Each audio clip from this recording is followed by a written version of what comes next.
Welcome! In front of me I have Garmin Forerunner 745 and I'm gonna show you how to customize the button shortcuts or so-called hotkeys on this watch. First we need to open the menu, and to do it you need to press and hold the up button. Keep holding it until the menu appears on the screen. After you open the menu you can use the up and down buttons to scroll through it. Now let's scroll through the menu, select the system option, and once you select system, press the start button to enter. Here, let's scroll down,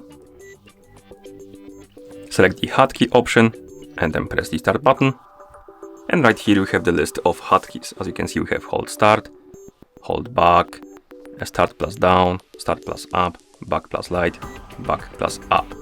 And we can assign different functions for each of the combination. So for example, hold start, we can press start, and right here we have the list of functions we can assign. For example, let's say I want to open or turn on the flashlight by pressing and holding start. So select flashlight, press start.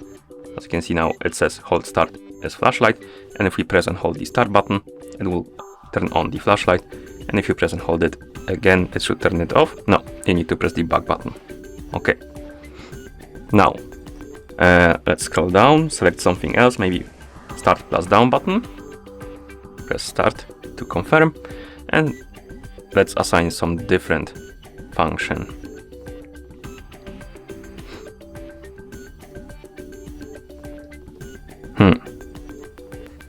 Maybe watch face, so select watch face, press start, and now when we press start button, so this one plus down button, it will open or rather move you back to the watch face quite quickly. Basically it will just move you to home screen. Okay, and basically that's how you customize the button shortcuts or hotkeys on this watch. Thank you for watching. If you found this video helpful, please consider subscribing to our channel and leaving the like on the video.